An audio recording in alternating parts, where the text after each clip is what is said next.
mulijjukira abaana be balijjukira abazzukulu be balijjukira nti Museveni mu kukyawa nnyo ensi yajiwa Anita Among nga ye speaker wa parliament. Kulenze gwa nti naye babaka be bamwerondera. Si babaka gwe tomanyi nti mu kumulondera mwalimu ate Anita Among ajatya tomanyi nawe nnyonnyola Anita Among ajatya kuba speaker waliwo yamala okufa. Embuzi tugiddemu kweli tewali budde waliwo yamala okufa. Era abatunuulizi ab'omunda mweri ensi eyefaananiriza Uganda eya Bupanda ogijjukira mwalimu era omukulembeze w'ekitongole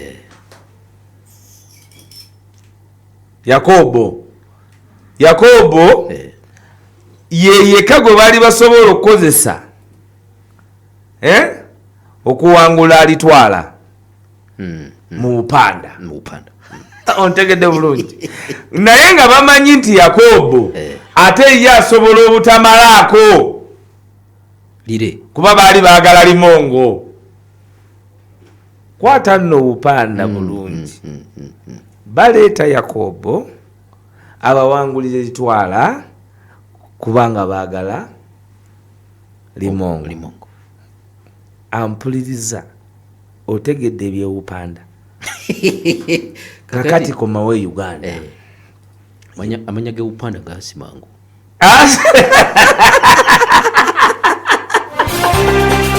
mulimu bani balimongo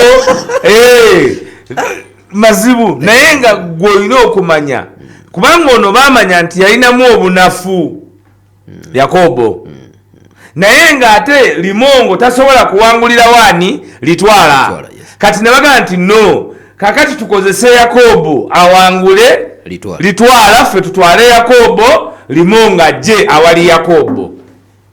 Owayanganiba ino ng'obaagaine amagombe gali balya wabeegomba ekintu kye bakyatusinza otukola obi nga gye Yoweri Kaguta Museveni kwe kukkiriza Among Anita Anet n'abeera sipiika w'eggwanga Uganda.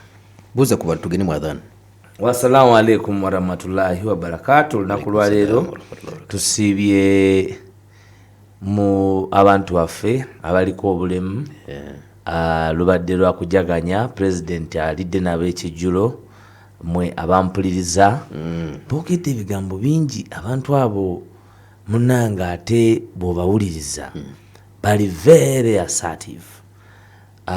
Ekyokubiri era tukizudde nga bulijjo tukimanyi ti ate Katonda abaamu n'ebyenjawulo abantu abaliko obulemu byabawa.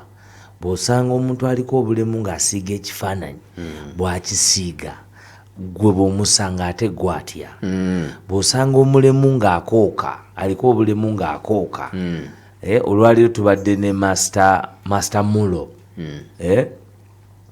my friend ayimbye bulungi nnyo. Tulina ne Mwami Muzibe era mu awuliriza programu eno. Waiso gamba akoose tugamba kuyimba akoose okuyimba n'okukooka ti n'ebirala tugamba okukooka oyagala kungobya kukooka kodwa ntibeekeza byakwemba wazira n'okwogera ekigambo nti kwemba kyonna bakugema n'oba programs manager tebumalayo nali manyi nti bampa programs manager nti ye amalayo naye bino byonna bikolebwa abantu bonna okumanya nti baagalibwa era President olwalira alambuludde bulungi nnyo eri oyo Munnayuganda agenda okumwesiga n'akalulu ke 2026. Gwe yeesiga Kyagulanyi mu kalulu ka 2026 manya bumanya nti mu gavumenti empya n'abantu abaliko obulemu already kuba yamanyi ne statistics bagenda kwenyigira butereevu mu kuzimba Uganda yeeyagaza nga yeeyagaza abaliko obulemu n'abataliko obulemu. National Unity Platform. Okay. Katumala okwazina nzije tutandikirawo program nyamwatulira.